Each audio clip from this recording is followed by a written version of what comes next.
Jornal da Manhã. Entrevista. 8h43. Estamos recebendo aqui nos estúdios da Jovem Pan Sorocaba o chefe regional da Fiscalização do Trabalho, José Albiratã Vieira, radialista. Já conversei várias vezes com ele. Ele estava conversando aqui fora do ar, né, Rosana? Exatamente. Quantas vezes ele já conversa com os repórteres, tem um relacionamento muito bom com a imprensa. Doutor José Albiratã, primeiramente, muito obrigado. Bom dia para o senhor. Obrigado por atender o jornalismo da Jovem Pan nesta manhã de terça-feira. Bom dia. É sempre um prazer estar aqui nessa rádio onde eu comecei a trabalhar um mês antes de entrar no ar. O Pedro Esmeralda era uma criança. É verdade. E logo depois chegou a Rosana, que também era uma criança. Mais ou menos. E realmente nós temos lá no Ministério do Trabalho, com essa abertura que o ministro Luiz Marinho, mas o superintendente Marcos Melo deram, a presença diária das pessoas fazendo denúncias, muitas vezes em grupos. E temos tido os problemas na construção civil, com a falta da mão de obra, em razão do excesso de obras que tem em Sorocaba e Votorantim, estão buscando mão de obra em outros estados e muitas vezes vêm crianças junto, por incrível que pareça, para a construção civil.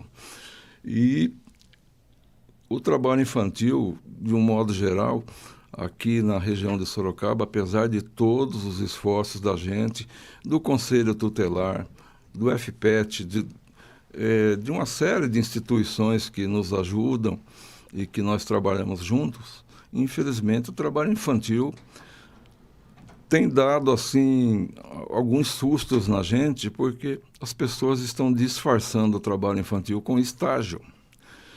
Continua essa história de utilizar mal o estágio, porque o estágio bem utilizado é excelente, mas na medida que se coloca uma criança para picar fumo, para o corte de cana, para a construção civil, serviços perigosos, entendeu? É claro que a infância aí dessas crianças está bem ameaçada. É uma grande diferença, doutor, o jovem aprendiz, o estagiário e a exploração que o senhor está citando agora. Sim. É isso, né? Veja bem, o custo do estagiário é um custo quase zero. É só a bolsa estágio que ele recebe. Agora, o custo do aprendiz também é muito baixo. O fundo de garantia do aprendiz, por exemplo, é 2%. Mas as pessoas, talvez levadas por alguma informação errada, preferem esses estagiários irregulares do que a criança dos 14 anos em diante na aprendizagem, que seria muito melhor e estaria dentro da legalidade. Há muitas denúncias, porque na última semana aconteceu um fórum do combate ao trabalho infantil. Sim. Lá no Sindicato dos Metalúrgicos. E um dado que foi dito lá nesse seminário, nesse fórum, foi que nos últimos 6 meses o Ministério do Trabalho recebeu mais de 2.000 denúncias do trabalho infantil. Nós recebemos 2.000 informações a respeito de estágios irregulares, onde estão colocando jovens com menos de 16 anos no estágio, e o estágio só é permitido a partir dos 16 anos de idade. Então já começa aí a irregularidade. O correto seria colocar entre 14 e 16 anos, ou até mais, porque pode ser até 24 anos, o jovem na aprendizagem. Doutor, o que é considerado, o que é classificado como um trabalho explorado infantil? Como que a gente dá para classificar isso? Até para a gente instruir o nosso ouvinte. Olha, a semana passada nós detectamos num restaurante em Sorocaba, por exemplo, 2 menores de 14 anos, uma menor e um menor, trabalhando de garçom e garçonete. À noite. À noite? À noite. Entendeu? E isso é uma irregularidade muito grave. Primeiro, porque criança não pode trabalhar à noite. Segundo, que estavam lá os dois, não poderiam nem ser registrados porque possuíam menos de 14 anos. Entendeu? E essa semana nós já recebemos mais denúncias de garçonetes que estão trabalhando à noite e são menores de idade. Estão normalmente sem registro ou estagiárias. Doutor, em quais setores tem mais denúncias? Porque o senhor citou aqui construção civil, o senhor já citou agora a rede alimentícia, supermercado, pode ser também alguns locais que utilizam o estagiário de uma forma irregular.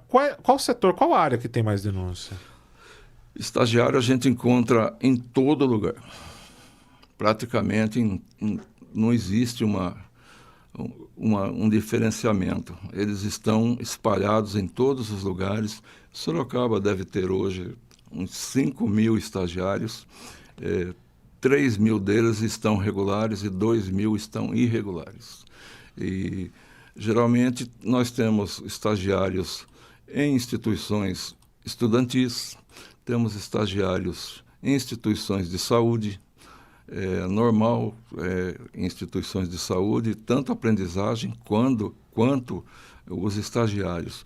Nós temos estagiários, nós temos aprendizes na Polícia Federal, nós temos aprendizes em outras instituições. Esperamos, em breve, também nós vamos ter aprendizes na Receita Federal. Vamos ver se conseguimos uns 6 aprendizes para a Receita Federal.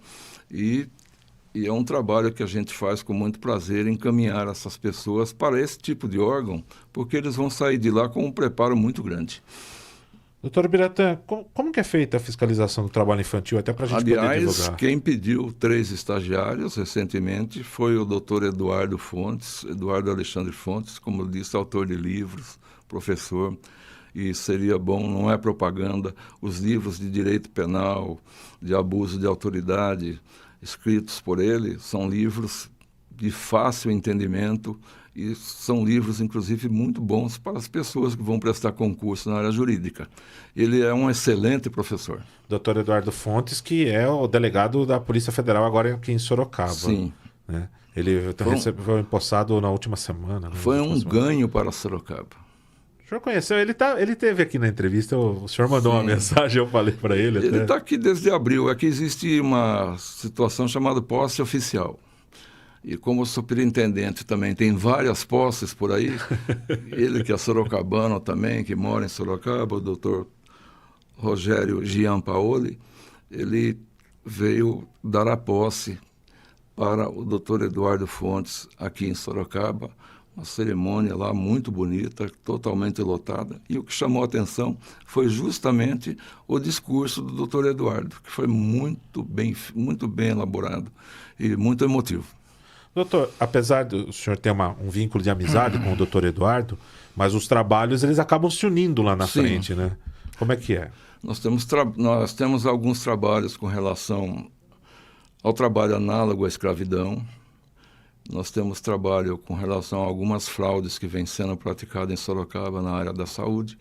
Nós temos alguns trabalhos que são bem sigilosos mesmo, mas a Polícia Federal tem nos ajudado muito, inclusive em resgate de pessoas menor de idade que estão trabalhando de domésticas em alguns condomínios, são pessoas invisíveis, nós só conseguimos chegar até elas se houver denúncias, mas são muitos os casos de meninas menores de idade trabalhando como empregada doméstica em Sorocaba, muitas vezes sem condições de ir para a escola.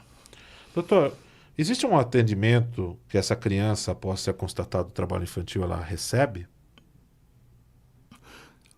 Se chegar até nós, haverá o encaminhamento e haverá esse atendimento social também, porque algum tipo de fiscalização desse a gente costuma fazer com o Conselho Tutelar. Juntamente com o Conselho Tutelar da cidade. E casos mais graves com a Polícia Federal. Como que a população pode fazer denúncia, doutor? Comparecendo até a Rua Ribeirão Preto 182, próximo ao Detran. Pode ser pelo telefone 158, pode ser pelo sistema IP, que é muito fácil de achar no Google, pode ser pelo Disque 100, entendeu? De preferência, se for de Sorocaba, de preferência pessoalmente, na gerência regional do trabalho. Mas o telefone 158, o sistema IP e também o Disque 100 são instrumentos valiosos para denúncias. Lugar de criança na escola, né, doutor? Não tem a menor dúvida. O futuro de um país depende dessas crianças e elas precisam estar estudando, principalmente. Todo esforço é feito para que elas permaneçam na escola. Na aprendizagem, por exemplo, se a criança não estiver estudando, ela não pode ser aprendiz. O que já é muito bom. Dr. José Ubiratã Vieira, chefe regional da fiscalização do trabalho aqui em Sorocaba, mais uma vez aqui no Jornal da Manhã da Jovem Pan. Muito obrigado pela sua presença. O senhor que cuidou do Pedro Esmeralda, né? Muito tempo. Tem um pedação do céu guardado para o senhor ali, viu? Esse Pedro Esmeralda chegou na rádio Ipanema, depois Jovem Pan, de calça curta, entendeu? É mesmo? Ele parecia um guarda-mirim, entendeu? Então, ele era muito criança ainda.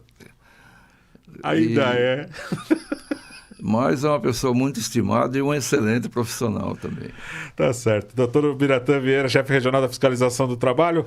Esqueci de falar do Francisco, que nós começamos a trabalhar nas eleições juntos, né? Nós presenciamos, por exemplo, quando foi pela primeira vez, o primeiro voto no Brasil foi apurado em Sorocaba, lá no SESI, pelo Dr. Klinger Moarec, e lá estava eu e Kiko, na cobertura desse evento aí. E depois nós trabalhamos juntos em algumas eleições também. E as eleições em Sorocaba são muito especiais, porque naquele período nós tínhamos o Dr. Lázaro Paulo Escanhoela como juiz, depois o Dr. César Luiz de Souza Pereira, ou seja, nós tivemos juízes, o Pedrão da Quinta Vara, nós já tivemos juízes maravilhosos na Justiça Eleitoral. E a Justiça Eleitoral em Sorocaba funciona muito bem. Funciona muito bem. Eu lembro, eu ia para fazer a apuração também, não vou esconder, não vou ser hipócrita para me pegar 2 dias de folga depois também. Essa era a grande verdade. Né? Mas na hora que eu tava papel, rapaz... Era duro fazer a apuração, viu? E o pior é que a minha mãe trabalhava no cartório eleitoral. Daí não tinha como fugir também, né, doutor Ubiratã? De jeito nenhum. Não tinha como fugir. Vou tomar um café com o doutor Ubiratã. Doutor Ubiratã, vai tomar um café com alguém aqui para nós sairmos por intervalo? Eu vou tomar café com o doutor Eduardo Fontes, que é um amigo pessoal e um delegado da maior grandeza, além dos outros atributos que ele tem. Eu, por exemplo, tenho os livros dele. Com certeza. Doutor Eduardo, grande café para o senhor, um café com todos